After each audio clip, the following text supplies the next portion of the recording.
Hi, everybody. Thanks for joining us. We are at that time of the year where we are wrapping up a lot of things and folks are super busy. So we're going to keep this short and sweet today, but we want to make sure that you are surviving finals week. So I'm going to let our Scholar Shot duo introduce themselves. Carlos, we'll start with you and what you do at Scholar Shot.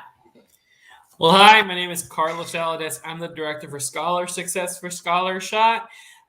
Focus on the advising program, the application process, as well as data management. And April.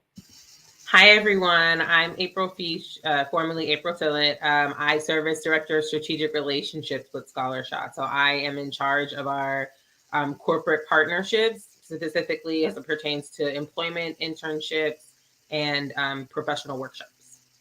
Now, this is a busy time, and I reached out to all of you and said, hey, what are some things that we really need to talk about? What are top of mind right now? And the first thing off the list was surviving finals week. So you all have some really great tips and ideas. So I'm going to let you take it away. Who wants to kick off the conversation? I mean, I could do it for sure. All right, Carlos, let's start. So within finals, like everyone's going to be dealing with a lot of just stresses and whatnot. And so one thing that's going to be so important for every single individual student is to just learn how to stress manage well.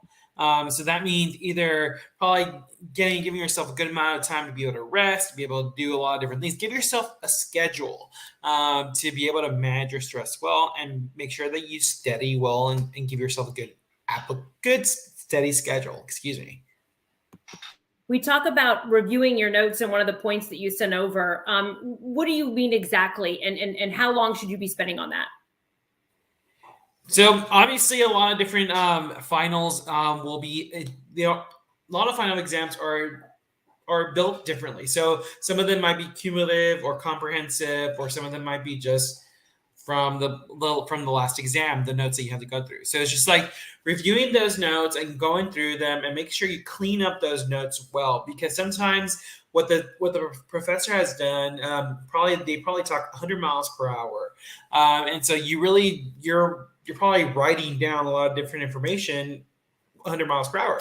So you don't know exactly what's going on. So if you give yourself the opportunity to go in and review your notes and rewrite the notes and organize them to the way that makes sense to you, that's going to help you a lot with just recalling and learning the information, which is very important, especially when it comes to comprehensive or cumulative exams, because you have to learn how to recall that information from your brain. So you got to transfer all that information from short-term memory to long-term memory, scientific terms, to be able to be successful within these finals.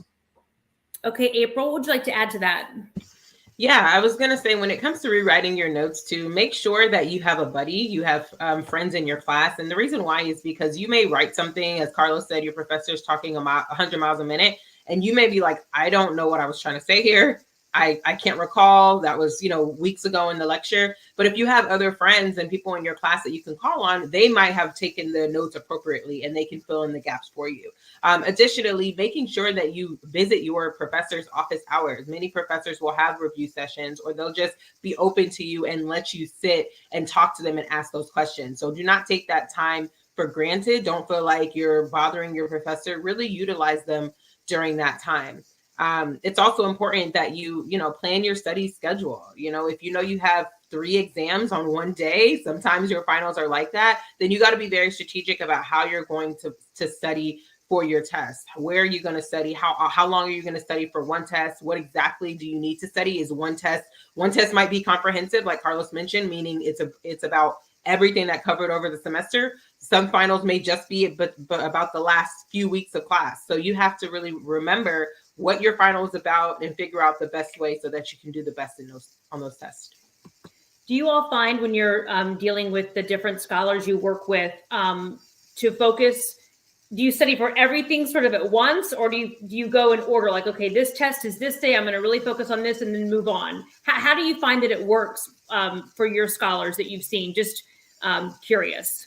I think it just depends on how comfortable they are with the information. If it's a class that you've been doing well, maybe, you do a little bit of review on the stuff from the earlier the semester, but you really focus on the stuff later on. If it's a class that you've been struggling, then you need to really put in place and say, you know what, let's say my final is December 16th. I want to make sure that December 1st, every day I start studying an hour and a half of all the information. That way, by the time the week of the 16th comes, you're feeling very refreshed, you're feeling very knowledgeable, and all you're doing is just recalling that information, whether it's using flashcards, highlighting. Sometimes they say, walk on a treadmill and read at the same time, like do different activities, whatever the type of learner you are. Make sure you know what type of learner you are. Are you visual? Are you auditory?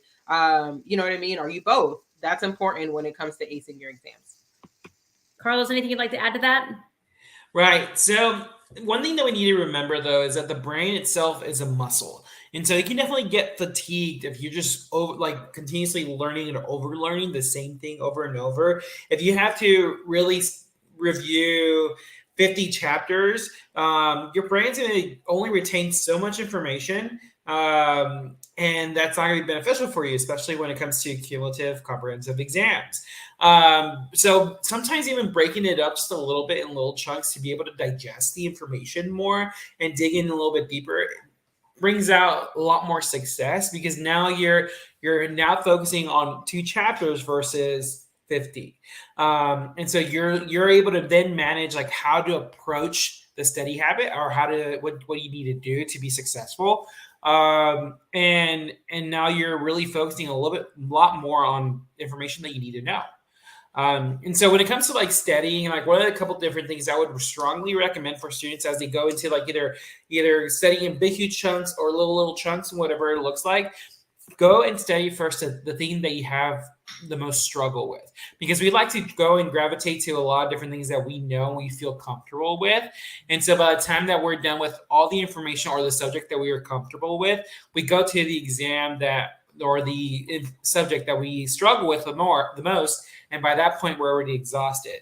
So use a lot more of your mental energy in the front end on the information that you struggle with more versus information that it comes easier to you. There's also then the concept of cramming. This is a process that might not be very beneficial for some students. It might work out. For some students, it might not work out. The whole thing is that with cramming, it will be a more stressful situation. And so try to avoid cramming. Give yourself a good, effective, steady plan and habit so that you're not in a situation where you're just taking so much information and then just information dumping. That's not a good situation overall. And then not only that, there's also then something known as overnighters, which thankfully I never did one in my college career, and I would never suggest that for you. And I really quick, sorry, Kara. This is crazy. I was just going to add to that too. When it comes to cramming as well, like remember that if you need that information in the future, like if that's the first class for a series, and you cram, most likely you're not going to remember that information. I am a testament to that. So you don't want to cram. You really want to understand the information, because you are going to have to recall it multiple times, and you're just wasting your time if you're cramming it, because you're going to have to do that again. All right, that is great information. Both of you, thank you so very much.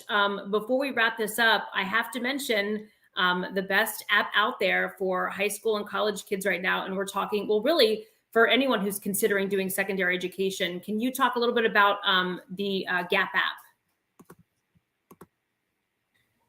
Yes. So the GAP app is a free online app that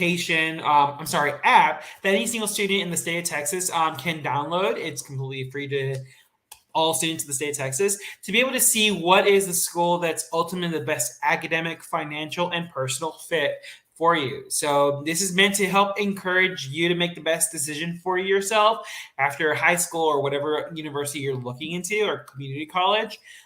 Then that's going to help you get into the school that's ultimately the best fit, because the faster that you're in the school that's the best fit, the higher the chances of you graduating on time.